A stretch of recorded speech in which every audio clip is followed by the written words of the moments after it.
Yo, balik lagi sama gue di channel Bernatin. Dan pada kesempatan kali ini gue akan mengupdate lagi seputaran Bitcoin dan juga quick update lanjutan untuk XRP ya teman-teman. Jadi nggak lupa juga gue pengen ngingetin buat teman-teman, bisa tulis di kolom komentar ya buat request analisa altcoin apa yang pengen teman-teman lihat. Oke. Jadi kemarin sudah ada beberapa yang komen, ada AVAX dan lain sebagainya. Mungkin bisa ditambahkan di komen lagi gitu ya di video kali ini. Oke. Jadi untuk diawali kali ini saya akan menginfokan ya teman-teman, sedikit reminder aja mungkin buat teman-teman yang belum tahu. Ini eventnya itu khususnya malam ini ya. Ini webnya itu dari investing.com. Ini kita bisa lihat ya, ini ada pengumuman data CPI ya, CPI, kemudian ada sebentar GDP juga ada nih teman-teman. Ini mulai data-data itu mulai sekitaran jam 7 malam ya waktu Indonesia. Kemudian dibarengin sama speech dari Kakek Powell nih jam 8 malam nih teman-teman. Ya, kemudian juga ada apa lagi? Sebentar kita lihat dulu. Kayaknya ada FOMC speech lagi ya. Bentar, member. Ini kan Kakek Powell, terus mana lagi ya? Ya, itulah ya teman-teman ya. Gue lupa tadi sebelah mana, cuman kurang lebih event ini malam ini cukup banyak ya, dari jam 7 sampai jam 8 malaman itu cukup banyak event malam ini yang cukup berpengaruh lah tentunya ke market, khususnya market kripto gitu ya. Jadi itu dulu teman-teman yang pengen saya sedikit reminder. Jadi kalau misalkan datanya nanti malam negatif ya mungkin dari si Kakek Powell akan hawkish ya, tapi kalau datanya mungkin lumayan oke ya, mungkin dari Kakek Powell nggak terlalu agresif atau nggak terlalu hawkish ya. Jadi memang masih menunggu nanti malam nih sekitaran jam 7 sampai jam 8 malaman gitulah ya waktu Indonesia nih. Karena udah saya ubah juga dan ya itu untuk diawali video kali ini. Jadi langsung aja ini untuk USDT dominance dulu. Jadi kemarin yang komen atau beberapa video lalu ada yang komen langsung ke harga aja, nggak usah persentase. Ya, jadi memang kalau USDT dominance sama Bitcoin dominance ini berupa persen nih teman-teman ya, di sini nih. Ya, di sebelah kanan itu ada range harganya atau ya pokoknya kondisi sekarang ini berapa ya, ini persentase. Beda dengan kalau misalkan Bitcoin gitu ataupun XRP ini dalam bentuk dolar nih. Ya, ini jadi buat teman-teman yang mungkin belum tahu, kalau namanya juga dominasi ya, dominance itu berupa persentase, bukan berupa berapa harga dolarnya gitu. Oke. Nah, ini diawali untuk USD dominance terlebih dahulu ya. Jadi kemarin itu dia nggak drop sampai ke kisaran 7,1 7,12% ini nggak drop atau bahkan create double bottom ya. Dia nggak drop, malah dia create yang namanya higher low. Ya, kita bisa lihat ini low, higher low, and then higher low kembali gitu ya. Jadi memang untuk jangka pendeknya kita masih lihat dia seperti anak tangga naik ke atas, uptrend. Ya, dan sekarang ini dia lagi ngetes ke box warna hijau yang sebelumnya ini berfungsi sekali untuk menjadi tahanan untuk si USD dominance melanjutkan penguatannya. Jadi ketika di flip yang sebelumnya di support, di flip menjadi resisten gitu ya. Jadi memang sekarang ini dia lagi testing di area resisten yang cukup kuat. Karena memang kita bisa lihat terakhir kali ini tekanan yang cukup besar itu atau signifikan terakhir kali itu datang dari kisaran 7,67% ya nih. Ya. Kita bisa lihat ya waktu dia ngetes di sini adanya rejection yang lumayan secara time frame 4 jamnya candlenya.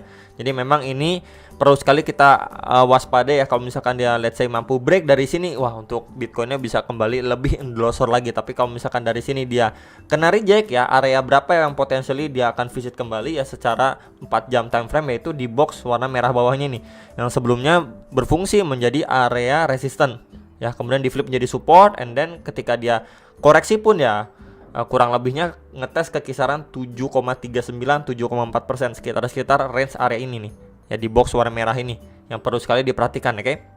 Jadi kalau misalkan let's say dia menjelang nanti malam dia malah ngedrop gitu ya karena speech dari Kakek Powell yang nggak terlalu hawkish atau bagaimana, ya kita bisa perhatikan dulu support ini ya. Kalau misalkan dia drop lebih bawah pun secara time frame 4 jamnya bisa perhatikan area sini teman-teman. Terakhir kali dia mengalami pemantulan nih. Ini di sekitar 7,23%-an ya. Jadi bisa diperhatikan untuk beberapa area support terdekat. Dan kalau misalkan let's say dia mampu breakout dari sini pun ya, kita bisa perhatikan untuk range, sebentar ini akan saya hapus dulu teman-teman, untuk range area sini. Terakhir kali tekan seller itu masuk cukup signifikan nih di sini.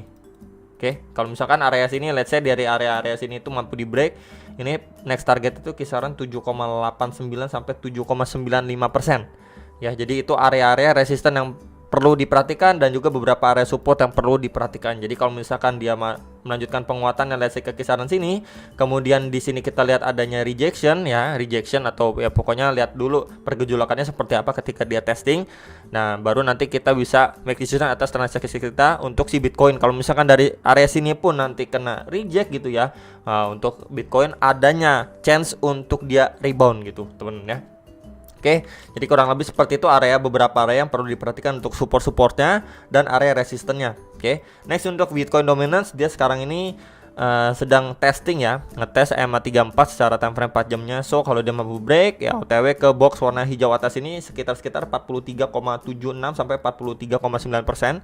Tapi kalau misalkan dia ke reject pun ya kita bisa lihat atau gunakan area ini teman-teman, sebelumnya mampu menjadi tahanan atau support tadi di sini di sekitar 43,28%. Jadi kalau misalkan let's say dia malah lanjut drop lagi ya, maka untuk altcoinnya itu lebih bagus lagi ya. Cuman disclaimernya Bitcoinnya itu jangan sampai dibanting atau didump gitu ya. Jadi itu beberapa area yang perlu sekali diperhatikan untuk si Bitcoin dominance-nya. Box warna merah ini masih di sekitar 42,88 43% gitu, sekitar area itu di box warna merah ini. Oke. Next ini untuk secara daily time frame, ini seperti pembahasan saya kemarin. Jadi ketika memang dia pemantulan dari sekitaran golden ratio 0,6 sampai 0,5 retracement dari Fibonacci ya teman-teman, itu bukan berarti dia fix pasti untuk create yang namanya higher high ya. Jadi perlu sekali diperhatikan untuk highest area terakhirnya di sekitar 21.800-an dolar itu wajib di break dulu ya teman. Kalau misalkan dia pemantulannya kecil ya, ini malah potensi cuman dia create yang namanya lower high dari highest area sebelumnya, nih highest area sebelumnya dan ini lower high gitu. Jadi kurang lebih seperti anak tangga turun ke bawah gini ya. So hari ini kita mendapati dia masih lanjut merah lagi ya. Jadi area ini akan saya hapus dulu ya. Oke, sama seperti kemarin, makanya kemarin kita lihat dulu reaksinya seperti apa gitu, jangan terlalu langsung FOMO. Dan ya sekarang ini posisinya secara daily time frame ya, dia lagi ngetes ke supportnya dia ya. Terakhir kali dia bounce lumayan kenceng dari area sini nih. Kita bisa lihat ya reaksinya itu di sekitar 19.700-an sampai 20.000 dolar. Nah sekarang ini baru ada pemantulan kecil ya teman-teman nih. Menjelang nanti malam apakah area ini jebol atau tidak ya kita saksikan sama-sama ya, karena memang speech dari kakek Powell dan juga data-data yang rilis nanti malam itu sangat-sangat berpengaruh khususnya ke market crypto. Salah satunya itu Bitcoin juga ya. Jadi kalau misalkan area ini pun dia jebol ya secara daily ya, potensially dia bisa aja ngetes lagi ke kisaran 17.500, 18.000 dolar itu masih possible ya untuk si Bitcoin. Ya makanya ini perlu sekali diwaspadai atau diperhatikan ya secara daily time frame, walaupun memang dia ini RSI-nya itu belum ya ngetes level 50 aja belum gitu ya. Dia baru naik dikit ke kisaran 36 aja udah sekarang turun lagi. Ya makanya ini bisa diperhatikan terlebih dahulu menjelang nanti malam. Beberapa area support dan resisten masih sama teman-teman ya, areanya yang bisa kalian perhatikan atau manfaatkan untuk jangka pendek. Oke. Next ini secara time frame 4 jam untuk si Bitcoinnya. Kemarin ada pembahasan juga dari saya sebelumnya, ini create yang namanya falling wedge pattern ya. Ini adalah bagian resistennya, trendline resistennya. Kita bisa lihat ini kena reject 1 ya, ini kena reject 2 ya. Kemudian di bagian sini juga pun terakhir kali ini kena reject teman-teman. Ya makanya kemarin saya juga infokan harus lihat dulu dia mampu breakout atau enggak. Ya dan ternyata dia nggak mau breakout, langsung ditendang turun. Bahkan kita bisa lihat ya terakhir kali ini setelah dia ditendang turun, ini seperti dia ngetes kembali nih di trendline supportnya. Ini kan sebelumnya support ya, dia coba masuk kembali cuman nggak mampu gitu, ditendang turun terus gitu ya. Jadi untuk posisi saat ini yang mungkin sekali kita bisa pergunakan ya secara time frame 4 jam, akan saya tandain aja pakai rectangle nih di kisaran area sini teman-teman ya, di sekitar area sini yang sebelumnya berfungsi sekali ya. Ini mungkin boxnya akan saya ganti pakai warna hijau.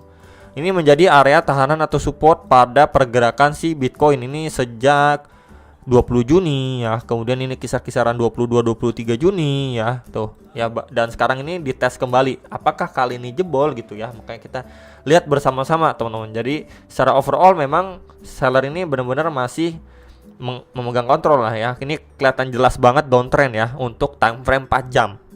Kita bisa lihat di sini sebentar ya, pakai beras aja. Ini high, lower high ya. Kemudian ini low, lower low and then lower low ya. Jadi memang ini masih yang namanya downtrend ya, seperti anak tangga ke bawah. Jadi kalau misalkan pun dia mengalami pemantulan ya, mungkin kita bisa lihat untuk beberapa area gitu ya. Misalkan di sini menjadi bottomnya dia, kemudian dia mantul dulu gitu ya. Let's say kalau dia mantul dulu, beberapa area yang perlu kita perhatikan itu kita bisa pergunakan juga dari tarikan Fibo ya, teman-teman, dari swing high-nya dia ke swing low-nya dia.